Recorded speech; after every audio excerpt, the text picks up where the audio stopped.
Hi, everybody. Today's Wednesday, March 4th, 2026, and our dear friend or brother Matt Ho is here with us. Welcome back, Matt. Hi, Nima. Yeah. Let me start, Matt, with the war. Finally, it's happening and the sadness of this war, a new war in the Middle East. You and I talk about it before it happens. It happened. And it started on February 28th. And then we have something like for more than 4 years of the war. And so far, from what we've heard from the Trump administration, we don't know exactly what, why did it happen, and how long does it take, and what are the objectives of this war. Right. And Marco Rubio was asked, why did it happen? Here is what Marco Rubio said. Going to be an Israeli action. We knew that that would precipitate an attack against American forces, and we knew that if we didn't preemptively go after them before they launched those attacks, we would suffer higher casualties and perhaps even higher those killed. And then we would all be here answering questions about why we knew that and didn't act. Yesterday, you told us that Israel was going to strike Iran, and that's why we needed to get involved. Today, the president said that Iran was going to get. Yeah, your statement is false. So that's not what I was asked very specifically. Were you there yesterday? Yes, I asked. Okay. A question. No, were you the one that? Because somebody asked me a question yesterday. Did we go in because of Israel? And I said, you were asking me that. You from that follow up, and I said no. I told you this had to happen anyway. The president made a decision, and the decision he made was that Iran was not going to be allowed to hide behind its ballistic missile program. That Iran was not going to be allowed to hide behind its ability to conduct these attacks. That decision had been made. The president systematically made a decision to systematically destroy this terroristic capability that. He literally said two different ideas, two different reasons for what did it happen. Your understanding of that? And that's across the board with the White House, with the cabinet, with Trump's proxies in Congress, in the media. I mean, you hear different things from different people consistently, often within a few minutes of each other. I mean, you had a briefing from members of Congress where the Republicans came out and said, what this war was about. They were saying different things. And they had literally just come out of the same conference room. I mean, so you have seen just this really obvious ineptitude by this administration in not just messaging on this war, but carrying out this war. It's obvious that the administration began this war under pressure from the Israelis, or some timeline that wasn't congruent with their own thinking and certainly not their preparation. I mean, the things that we've seen coming out of the Pentagon, just like the briefing today, shows that they didn't have all the forces in the region. I think some of those early strikes on U.S. facilities throughout the Middle East occurred because U.S. installations weren't prepared. You have this video, and this is anecdotal, right? But you have this video of a sailor in Bahrain who's in his quarters, in his apartment, and he's videoing a drone strike. And it seems pretty obvious that he didn't know that was coming, that there had been no warning, that he wasn't told to take cover. Particularly, don't stand in front of your window when a drone's approaching. I mean, hot metal goes through glass pretty well. So I mean, the messaging, the preparation, the execution of this, for a war of choice, you would think that they'd have these things pretty much tied down before they launched it. But it's obvious, Nima, that they didn't have those things ready. Yeah. Matt, how about the objectives? Do you have any idea about the objectives of the war? Do you have any idea how long does it take? Because these are not, because the Trump administration should be honest to them, at least to politicians in America, or the American people. Why is he doing this? What are the objectives? How long does it take? Do they have any sort of idea on that? Yesterday, the White House put out a statement. So at least we had something on paper that laid out the four objectives for the war. Up until then, we've seen varying objectives, just as we've seen Trump one day says he's willing to negotiate, the next day he's not going to negotiate, right? I mean, we've seen this again all over the place, not knowing what they're doing, whatever comes to mind, making it up as they go along.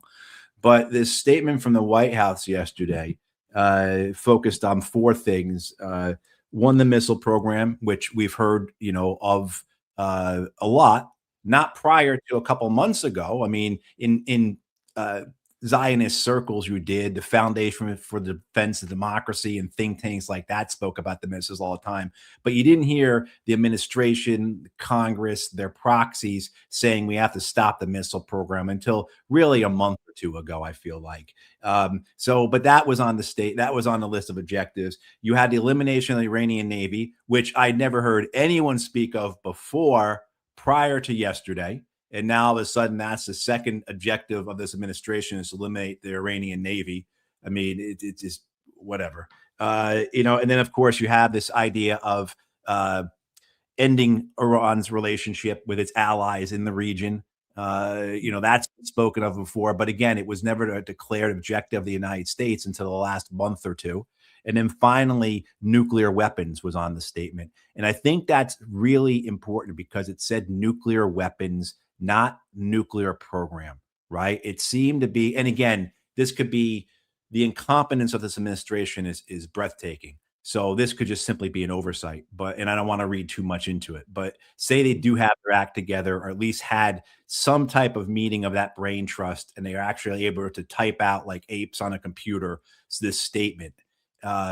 The idea that they put nuclear weapons program rather than just nuclear program, that might indicate that they don't have as their objective the entirety of the program, so that they've backed away, right, from the idea that Iran cannot have a civilian nuclear program at all.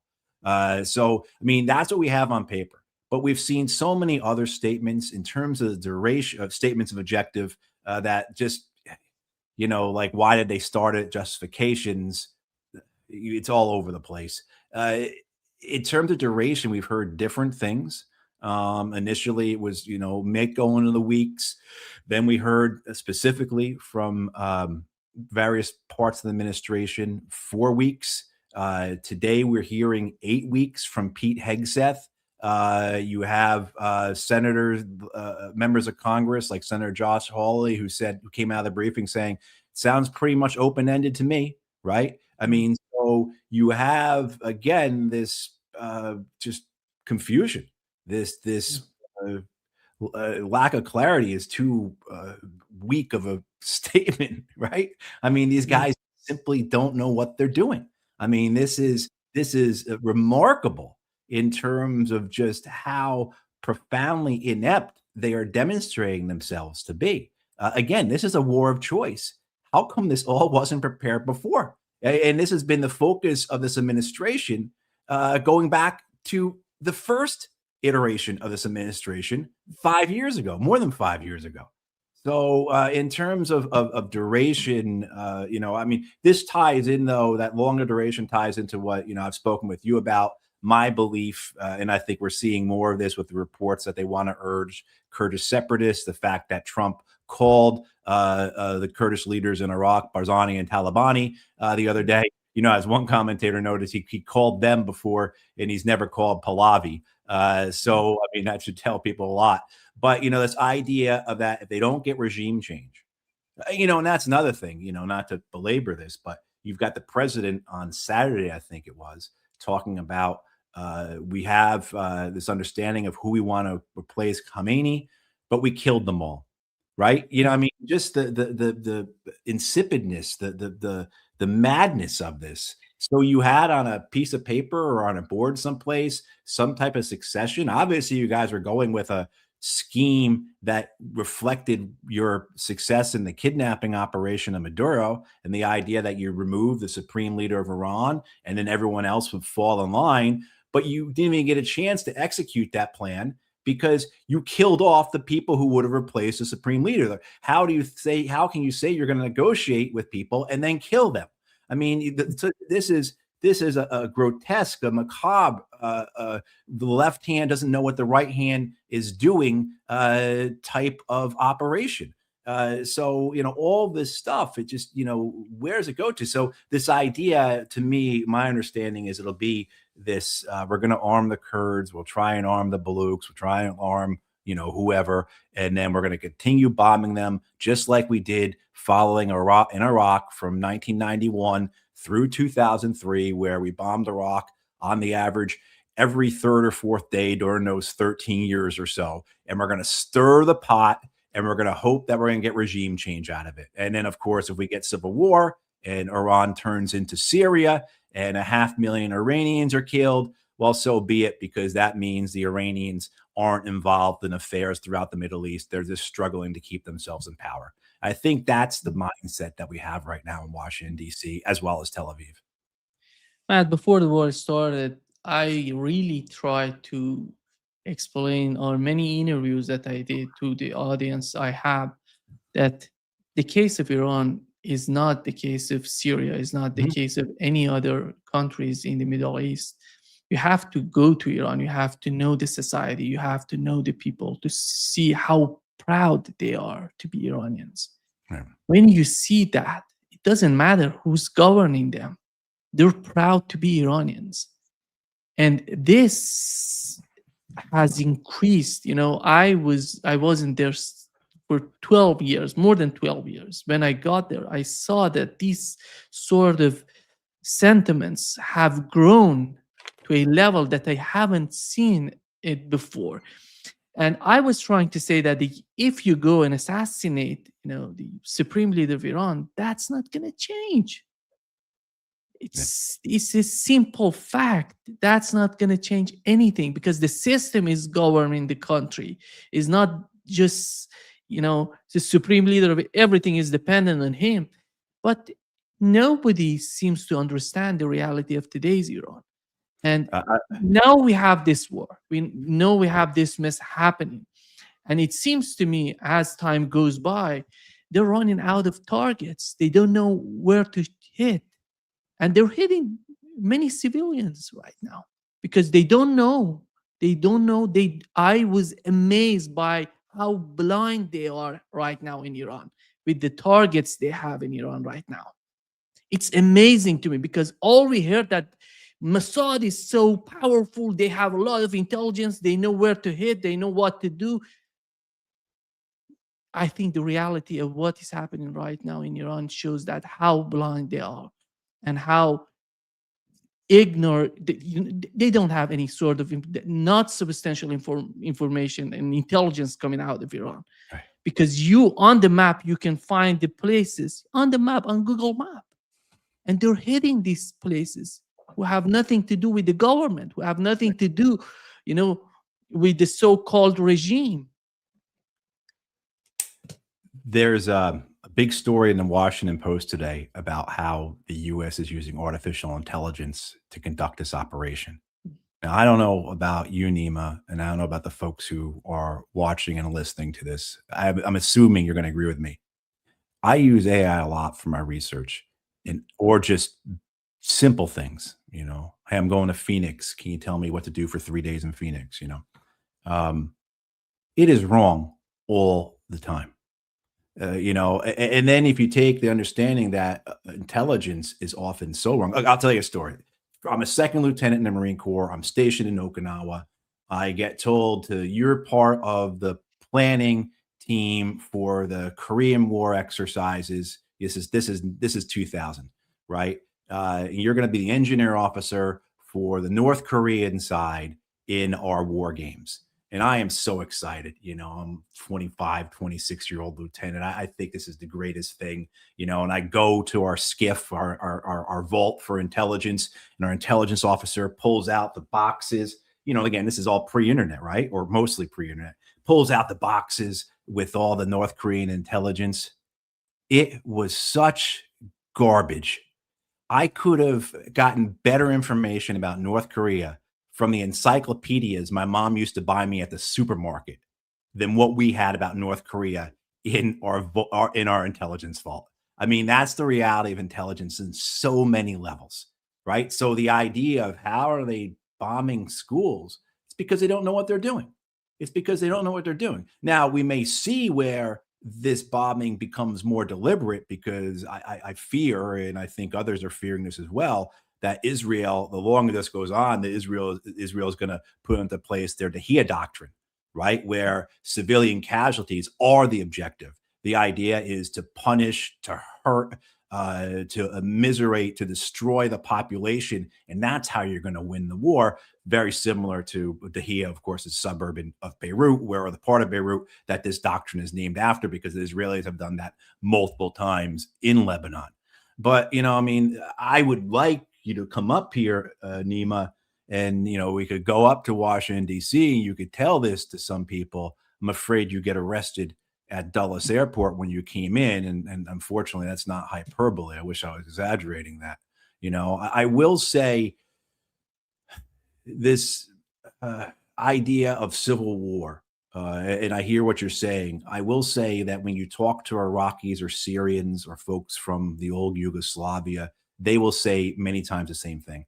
In my experience, what I saw with the Iraqis, these are people who, same way too, very tight relationships, particularly say in Baghdad, right? Between Sunni, Shia, Kurd, they intermarried, but the force of the war, the superhuman elements of the war made everyone afraid. And so just a few were able to take advantage of that circumstance. And so you may have you may have been Sunni, you may have lived next to your Shia neighbors for decades, and he may be your best friend, and your son married his daughter, but you can't trust his cousins now. And the same for him. And that is the really sick and grotesque, violent and wicked nature of warfare, that it will do those types of things. So that's why I am so afraid for Iran right now, because this is the idea. This is not Matt Ho's idea. This is the idea that's in the heads of those in Washington, D.C., and Tel Aviv, who have no, again, compunction about seeing 500,000 or 1 million dead Iranians to achieve their goal of a compliant vassal state of Iran, or Iran that's destroyed or is destroying itself so that it can't interfere in Israeli hegemony and overall American in the overall American empire. But certainly, no, I understand what you're saying. I think what we've seen, say, in the last couple of days, where we had where in Iran they had the funerals for all those schoolgirls who were killed. It was 168 schoolgirls killed. And you saw the Iranians, multitudes, thousands upon thousands, coming out under open skies that were full of drones and missiles. And it wasn't so much, Nima, that they were out there in mourning. They certainly were. It wasn't just so much that they were out there in solidarity, national solidarity, as you were describing, but being under those open skies with the American and Israeli drones and missiles over them. This was an act of defiance. And so, to your point, this idea that somehow the Iranian people are going to give up, right? Or just start fighting amongst each other, or that this is going to be an easy affair, as Donald Trump has said a number of times, they are gravely, gravely mistaken. And I think that show of mourning, solidarity, and defiance, again, by thousands and thousands, probably millions of people in the streets, is really something that should give concern to anyone, American or Israeli or Europeans. There are a lot of Europeans who support this. We see that over and over again. You saw how giddy Chancellor Merz was with Donald Trump the other day in the White House. So that should give these people concern. It won't, but it should give them concern. Yeah. Matt, today we've learned from Washington Post that the United States is depleting its air defense missiles so quickly that the military could be only days away from being forced to to go ahead with with the specific plans, to decide, to this direction we're going to respond, to that direction we're not going to respond with, we're not going to defend Israel. It seems that they're somehow trying to prioritize, the missiles that are coming in Israel. And how is that? How do you find this, problem, which is a serious problem? Today I talked with, Laith Marouf, who's in Beirut. Yeah. He said everything that Hezbollah is sending them, little resistance, little Right. thing coming from Israel to intercept. That's what everything Hezbollah is sending is getting there, is getting to the target.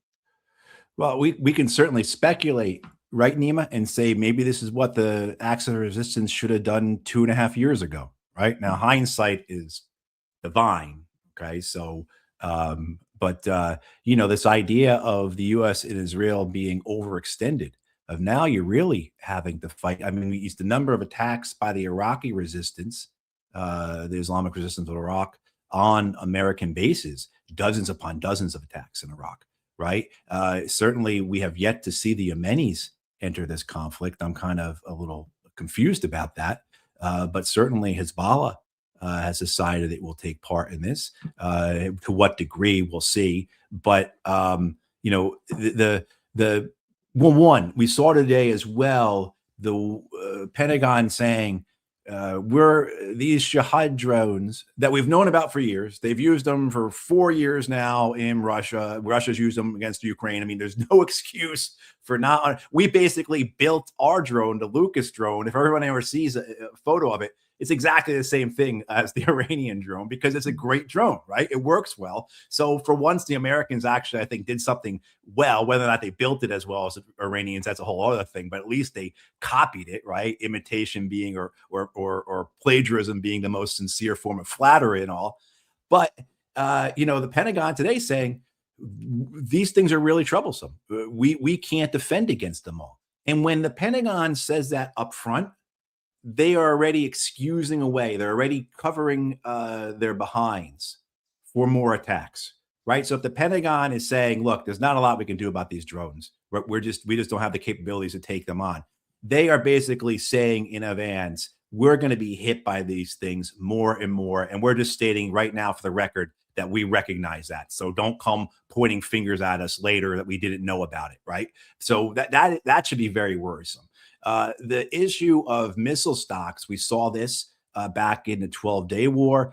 This is one of those things that, how certain can we be about it? But the amount of reporting upon it, the way that the 12-day war seemed to settle into Iran's favor, the understanding that the B-2 strikes launched by Donald Trump were very much theater and were meant to provide an excuse or a finale for that 12-day war to allow all sides to exit the conflict, I guess, but particularly the Americans and the Israelis. Okay, there's a lot of evidence out there that supports this understanding, as well as we know what the production rates are. We know how few of these SM-2, SM-3, SM-6, Patriot, THAAD missiles that we make. You can Google that and you'll find the answer for it. It's all open, all out in the open, all public information. So, there should be a lot of concern. Now, how long can they hold out for? And then the other thing too is how deep. What is the volume of Iran's missile and drone stocks? I mean, we hear a lot about that. Not a lot of certainty in that, though. I mean, I tend to kind of be middle of the road on that. But certainly the idea may be that the Iranians don't have as much as people suspect. But you want to find that out, I mean, do you want to find that out by experience? Do you want to find that out by continuing this thing? Do you want to roll the dice and say, maybe the Iranian missile and drone threat in its volume and capability is exaggerated? You really want to risk that? You really want to throw those dice out there? Certainly the Iranians, we can see from the way they are conducting this war. And they have been meeting all of their statements. So what the Iranians have said, particularly since last June about this war, they are carrying it out. They said it would be a regional war. They said they would fight it asymmetrically. They said they would strike U.S. bases throughout the region, that they would strike the infrastructure as well as other facilities, right, to cause, as well as shut down the Straits of Hormuz or hit ships, to cause worldwide economic pressure. I mean, they're doing all these things that they said they would do. So why would we not think that, okay, if we understand that Iran's chief deterrent and the focus or focal point of their strategic plans for or preparation for this war has been their ballistic missile and drone fleet, then why shouldn't we believe the higher end numbers on that? Right. And so, I mean, I hope that's the way the Pentagon is thinking about this. I don't know. There are, in the best of times, articles of faith within Washington, D.C. that are sacrosanct, that you are a heretic, you are unserious if you don't go along with them. Right. How can these Taliban, these guys with flip flops who live in caves beat us? Right. Like that type of article of faith I'm talking about. So the idea that perhaps the Iranians actually did prepare. I mean, we see it, and it's confirmation of this is coming through places like the New York Times. The successful Iranian strikes on American radar, radar In Qatar. equipment, command and control, right? I mean, like very successful on day one. So anyone who is belittling the Iranians or thinking because we sunk a frigate today with one of our submarines, like that actually means anything for the conduct of this war, I don't know what to tell you. I think for many of the countries in the region, this is a huge question. What is the benefit of the US bases in those countries? Yeah, right. Exactly. Right. If you're Qatar or Saudi Arabia and you've now shut down your leading export, the thing that drives your economy, the thing that keeps your monarchy in power, what good are the Americans? They're there to precisely prevent that. And this war with Iran, they all know this, would not have happened if not for the United States and specifically its support for Israel. So I think the Gulf monarchies spent a lot of time and a lot of capital in the last year, particularly trying to enter into a very close relationship with Donald Trump that has not borne fruits. I think that all of what we saw last year, particularly say go back to, was it May when Donald Trump visited those monarchies and then Qatar gave him a plane and all of that stuff. The idea was that we are, as well as too, buying into his crypto business and investing in his properties and his industry. So the idea being is that gives us leverage, not just a relationship, but leverage. And when it comes time to something like this, we're going to be able to pick up the phone and say, President Trump, don't do this. And he's going to listen to us as much as he's going to listen to the Israelis. And they were certainly wrong about that. Right. So, but, you get into other things too. I think these monarchies need to be very concerned about. None of them are popular. And some of them, like Bahrain, are tenuous. I saw reports of the Saudis sending in forces to reinforce the Bahraini government the other day. People recall go back to 2011, the Bahraini government, where the American Navy has its Fifth Fleet headquarters, brutally suppressed the Arab Spring movement in Bahrain in 2011. The axiom, right? The adage is that war is a breeding ground of unintended consequences. And could one of those unintended consequences be that one of these Gulf monarchies falls? Right? Could that be a consequence of this? I think there's a possibility of that as well. Then too, again, this idea of, sum total. Does it make sense for us to be in this relationship with the United States where they're going to do whatever we want, what they want, and we're going to pay the consequences for it? And I think that's a question that I hope all these capitals are having throughout the Arab world. I know Jordan won't. I know Abdullah won't, but maybe some of those others will. Matt, it seems so far Iran was hitting just strategic, targets in the whole, in the Persian Gulf, Arab states, and going to Jordan, going to, Israel. And do you feel that as time goes by, and we know that something, in the Persian media, they're talking about most of the bases in the Persian Gulf, they were neutered somehow, one way or another, the way that they're talking. Then what's next? What's the next phase of the conflict? Is if the attacks on the civilians happening in Iran, what would be the strategy on the part of Iranians in Israel, for example. I think that is a huge escalation. That is something that, Israel is a little country. They cannot sustain that sort of impact. Well, And I mean, yeah. Donald Trump is not prepared for that. The air defense system is not prepared for that, because one of these radar, all of these radars that they were destroyed in the U.S. bases were somehow communicating with the air defense systems. These are the bases. These are the foundation of the air defense system. They're getting signals from them. Right. I mean, that's one of the things. I mean, I don't know a lot about this. You better off talking to a guy like Scott Ritter about this type of stuff. But basically, if the command and control, the radar aspects of these air defense batteries, they need to be outside. They need to have a line of sight to the sky. You can't encase them in concrete and expect the radar to work.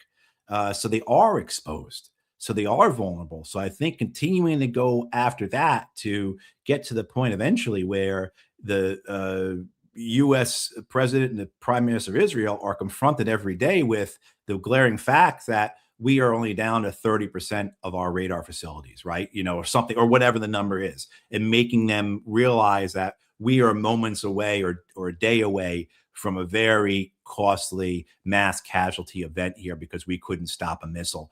And then eventually that will come out in the New York Times or the Wall Street Journal, and then it will be, I'll be responsible for it. That would be the type of thinking behind it. I think the Israeli people are as resilient as any other people when it comes to attacks from foreign nations, and particularly I think the Israelis, because they have been conditioned. People would call it brainwashed. I don't like that, but the narrative is them of a nation that is under siege, right? And they say that was our parents, our grandparents, our great grandparents, as well as our biblical legacy. So this is just all working as God intends it to, right? Or as it's supposed to, or as fate would have it. So you couple that with, I think, just a natural resiliency of a population against, attacks like this, just like we were saying about the Iranian people. However, Israel, as you were saying, Nima, is small, and it has some critical infrastructure, and it also has a very influential business community. And so you could go after critical infrastructure, such as I think Iran has, all these countries with I, it's a little easy to trip up. Israel, is relying, I think, on 4 major desalination plants, right? You could go after those. You could go after the various energy fields, energy facilities, such as the lines that support Israel's supply of gas to both Jordan and Egypt. Not so much to put pressure on Israel, but to put pressure on Jordan and Egypt. I would certainly, if I was Iran, go tit for tat in terms of the decapitation assassination campaign. I would ensure that nothing that Netanyahu has ever touched is left standing. That's only for the sake of my people, for the Iranian people, as well as to make these leaders know that you may end up with holes in you, just like our people did. And then of course continue to go after the Israeli airfields. I know the protective cover they have for their aircraft is pretty good, but just continue to go after those airfields, make airfield operations impossible. Of course, keep Ben Gurion Airport shut down. Those types of things. That's where I would say the Iranian focus should be. But the most important thing for the Iranians is the pressure that other nations will exert on the United States. I mean, that seems to be the focal point, or a key aspect of their strategy, is to get other nations to put pressure on the United States, just not only in the Middle East, but throughout the world. And we'll see that. I mean, a couple of ships have tried to go through the Strait of Hormuz now, and a couple of ships have been hit by Iran. It's not that difficult. This idea that the United States is going to sail in the Fifth Fleet and they're going to escort tankers like Ronald Reagan did, in 1987 and 1988, fantasy, let alone this idea. I think the American people need to understand we're supposedly going to be on the hook for this. American taxpayers are going to be the one that reimburse these shipping companies when their ships are sunk. I mean, the American people know this yet? I mean, like that type of, right? So I think the Iranian strategy is a sound one. It's asymmetric. It's going after high value, high dollar, nearly irreplaceable command and control assets. It has spread very effectively the war throughout the region. Hey, missiles hit Turkey today. I mean, so I think they have got a strategy that they are sticking to. The Americans, as we discussed, don't seem to know what they were doing. They didn't even seem to want to start this thing when they did. And I think now, though, you're seeing, you watch people or you follow people online like Natasha Bertrand at CNN, who is generally is awful, but she's a mouthpiece for the CIA and for the Pentagon. And so when she says something such as the United States is going to start sending weapons into to Kurdish, forces in Iran, okay, you pay attention to that because they want us to know that, And so the fact as well that you've had Donald Trump, Pete Hegseth, and now members of Congress saying that there is no limitation on American soldiers in Iran. Now, you would expect that it would be American special forces going in to help the Kurdish uprising, whatever this fantasy is they have. But at some point, as it gets so bad that you've got the 1st Armored Division back in Kuwait, and they're going to cross the Shah al-Arab, and invade southwestern Iran. I don't know, but certainly the preparations for a serious American campaign in Western Iran, especially since we've moved our forces in Iraq from al-Assad in Western Iraq and Anbar province, where they were there to support American operations in Syria. We've relocated all those forces to Erbil, to the Kurdish parts of Iraq. So that capability to support operations is now present and there was a capability there before as well. But so you do see these things lining up to make you think this is what they're going to go for. And, the one thing that balances all of this, besides the general uncertainties of war, right? Things can happen, is the knowledge that we have Donald Trump as the president. And that literally, as we're speaking right now, he is making an announcement on Truth, Justice, or Social Justice, or whatever his name of his Twitter thing is, that, he is ending this war. Right? Social. Yeah, Truth Social. But literally we could be missing a post from him on Truth Social right now saying that we've met our objectives. I have re-obliterated the Iranian nuclear program. They've learned their lesson. They better not do it again. War's over. Because that's the type of person he is. So I think that as bad as that is, it's also a good thing, because wherein you had, say, a president like George W. Bush, who wasn't going to change his mind about the Iraq war no matter what happened. Even say the 2006 elections, which is a massive repudiation for the war. Bush fires Rumsfeld, but, he puts in place Gates. And then they send 60,000 more troops to Iraq or something like that. So at least we have, while as dangerous as Trump is, for all the reasons he's dangerous, I think maybe there is some good that he is willing to change his mind and reverse course when he thinks it's best for him. Matt, who's the audience of what Pete Hegseth said today? Here is what he said right in the initial moment of what he was addressing. I stand before you today with one unmistakable message about Operation Epic Fury. America is winning, decisively, devastatingly, and without mercy. Oh, he's trying to get narrative control here, Nima. I think there's a good argument to be made that the Iranians have the initiative right now. Look, it was always going to be this. This is how Andy Basevich described the Iraq War, right? Ohio State defeat Bowling Green, 64-3, right? I mean, that was always going to be the outcome. And so the ability for the United States and Israel to attack 150 different cities and towns throughout Iran. Okay. The ability of the United States to destroy Iran's navy.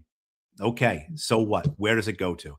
And the fact that Iran has carried out its part of this war in the way it wants to, and it seems to be achieving the results that it wants to with a long-term strategy. I have no doubt that the Iranians are expecting this to go for 6 months, a year, 2 years, and are prepared for that, right? As well as, too, the idea that the Iranians have clear political objectives in mind and how they're going to achieve them, and not just through military means, but through political and economic means as well, where the Americans don't have that at all. We don't have that at all, And so I think what we saw there today in the Pentagon was Pete Hegseth trying to get narrative control on this, trying to get people to think that the United States has the initiative here. This idea that 5 days into a war, you're defining who's winning, that's absurd. You're a child. Honestly, you're a child if you are chalking up winning or losing right now. Now, certainly you can say things like someone has the initiative or things are going better for them, or it seems like their plan is being carried out the way they wanted it to. But to describe winning, it reminds me very much of when I was stationed in the Pentagon at the beginning of the Iraq War, and George W. Bush came to the Pentagon one day. And it's the same day that an American A-10 killed a dozen or so American Marines in Nasiriyah. And in my capacity, I was involved with the casualty notification of all that. And I remember President Bush came through, and myself and Lieutenant Colonel Ed Logue, God bless him. We were standing there. We're standing there at attention, like you do when your president comes up, and he's all excited. And he says to us, he sees that we're Marines, and he says to me and Colonel Logue, "We won today because of you guys." Like it was a Texas Rangers baseball game.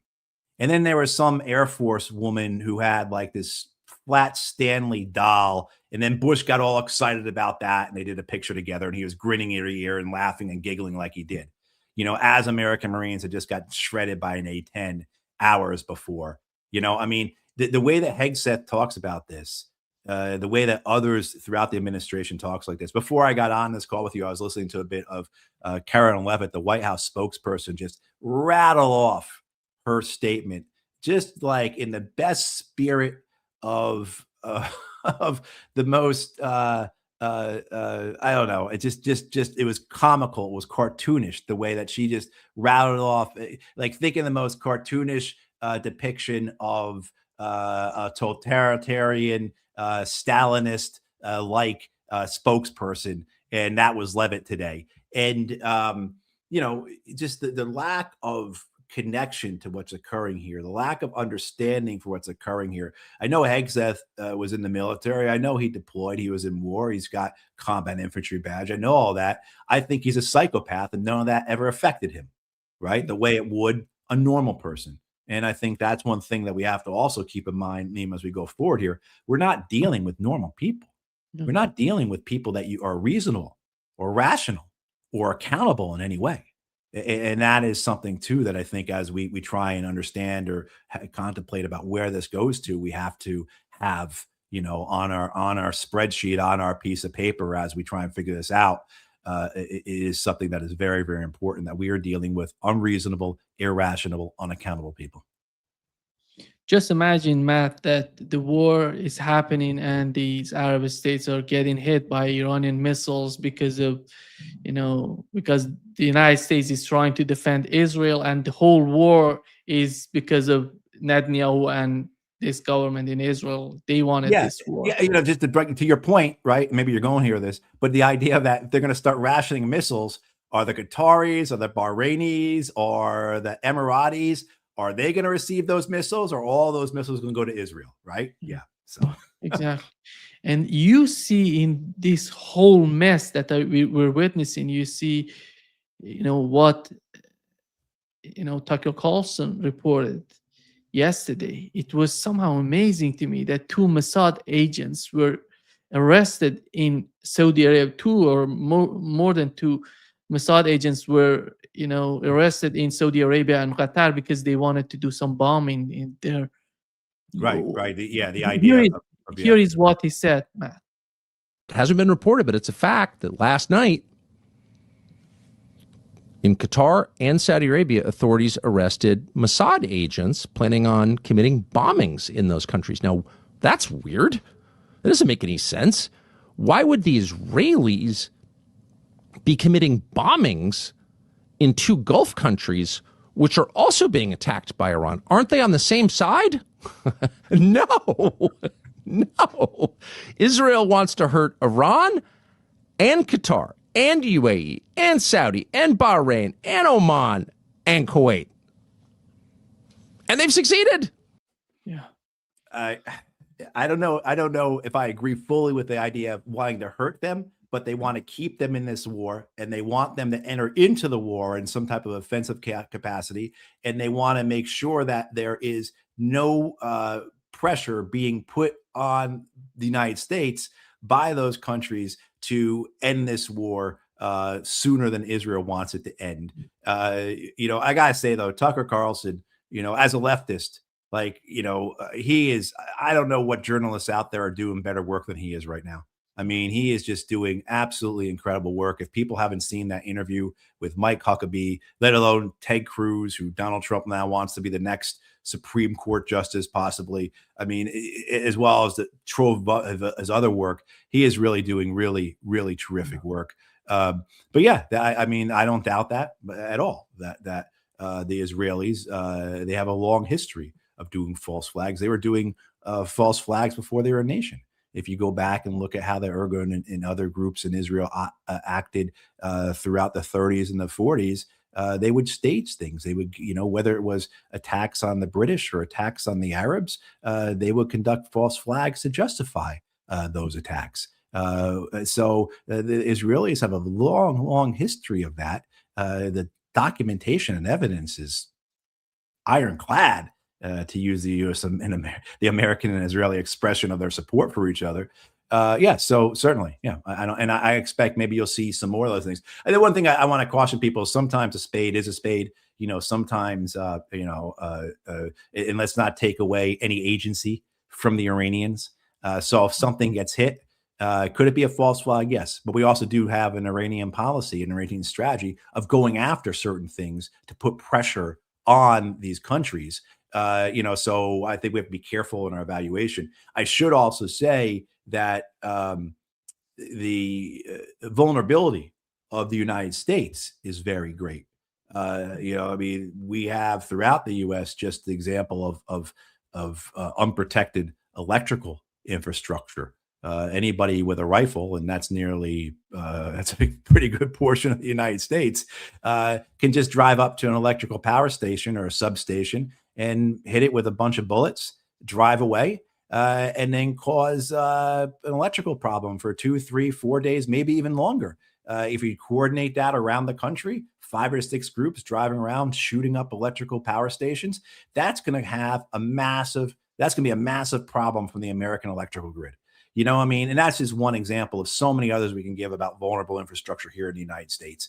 We've already seen one attack that supposedly the gentleman was inspired by the war in Iran. Will we see more? Very possibly. And it should be noted that the United States, particularly with our infrastructure, is especially vulnerable. Those people who were briefed by the Trump administration about the reality of what's going on in Iran, they're mostly confused, more confused than before, because they were with some sort of idea in that meeting, that briefing. They came out and they said, Right. we don't know what's happening right now. And we know, Matt, mostly Democrats are not agreeing with Donald Trump and his administration with this war against Iran. And how do you see the Republican Party? How do you see, because I saw Megyn Kelly, she had an interview with Marjorie Taylor Greene. That was blasting Donald Trump and saying Donald Trump is in the process of destroying the United States and what he was, everything that we voted for. And Donald Trump is doing the opposite. How do you see the political movements in the United States considering this war? I think many Americans are understanding this war the way the professor from Tehran University, is it Fouad Azadi? Is that how you pronounce his name? Are you familiar with him? As he said on Al Jazeera over the weekend, he views this war in Iran as coming from the Epstein class that either rapes little girls or Yeah. bombs little girls. Yeah. And I think that's how many Americans view this and understand this. I mean, we've talked about the Epstein case several times, and I think you've done whole episodes on it with people who know a lot about it. I mean, it is so important. It is so important. I mean, I find myself, 2 years ago, I don't think I would have said that. But as I have understood what it actually involves and who's involved and how it just is an explanation for our society, for the elite in our society, for our establishment, and for the institutions of the establishment. Yes, I mean, I wish I could say to that professor in Tehran, no, you got it all wrong. That's not who we are. But I can't. And so when you look at the public opinion ratings on this, 1 in 4 Americans support this. That's it. That was the numbers from this weekend. When George W. Bush launched the Iraq invasion in 03, it was 70, 75%. Approaching 80% in some polls. His public approval in April of 03, Bush's, was 81%. On May 1st of 2003, George Bush lands that plane on the aircraft carrier, declares mission accomplished. A year and a half later, he stands for re-election when the war clearly hasn't been won, mission has been accomplished, and he gets reelected. And you look at the numbers now. 1 in 4 Americans, and they're pushing forward with this. Why are they doing this? Who are they doing this for? I think that's what a lot of Americans are saying right now, and particularly as things, get worse and worse. Whatever economic report you want to read, defaults on car payments, credit card debt, number of people living paycheck to paycheck, all that continues to rise. And so as Americans are feeling the pressure of a system that doesn't perform for them, that isn't meant to perform for them, cost of living, overhead costs, just exponentially, essentially rising, it seems like, and then seeing these wars carried out for whose benefit? And the fact that they're willing to do this war with 1 in 4 support, I think the Republicans that are supporting it are just, and this is amazing too. I'll say the same thing with Democrats, because the fact that the Democrats as a party haven't made this the issue that they are going to run on in the midterms this year. The fact that both, say, Hakeem Jeffries and Chuck Schumer, the leader of the Democratic Party in the House of Representatives and the U.S. Senate, have been so vague and wishy-washy. And it was only a day or two ago that Jeffries said he would whip votes for the war powers resolution, meaning that he would actually, it'd be the policy of his leadership to have his members vote for for the war powers resolution. He only said he was going to do that a day or two ago. Schumer's comments yesterday were insanely vague. Oh, this doesn't look like it's going well, but we can't allow Iran to have a nuclear weapon, right? I mean, so the fact that the Democrats can't even seize this opportunity. Yes, some have, and some are really good on this. But, the fact that the Democrats can't even seem to seize this opportunity against Donald Trump just says, who's this war for? Why are they doing this? And the Republicans who think that, yeah, it's all going to work out, I think they're either stupid or they are just so loyal or afraid of Donald Trump that they're afraid to cross any lines. Yeah. Thank you, Matt. Since many people are asking about the Kurdish people, as far as I know, there is no active movement, Kurdish movement inside Iran. But those people who are coming from outside, mostly from other countries, I know that they're so much prepared for them and to get right. Yeah, I mean that was some of the reporting was that some of the Syrian Kurdish forces were being moved. And that relationship between the Syrians and the Americans is very long now, just in Syria, but also in Iraq. So absolutely. In any society you go to, you're going to have separatists. You're going to have people who want. I mean, any society you go to, you're going to have that. But to your point, I don't think. I hope. I like I said, I hope my understanding of war and the development of civil war and how it fractures people. Again, as in Yugoslavia, as in Iraq, as in Syria or Libya, I hope I'm wrong about that, and it's been, and you would know about the Iranian people much better than I would. That's for sure. Yeah. Thank you. Thank you so much, Matt, for being with us today. Great Right. pleasure, as always. Thank you, Nima.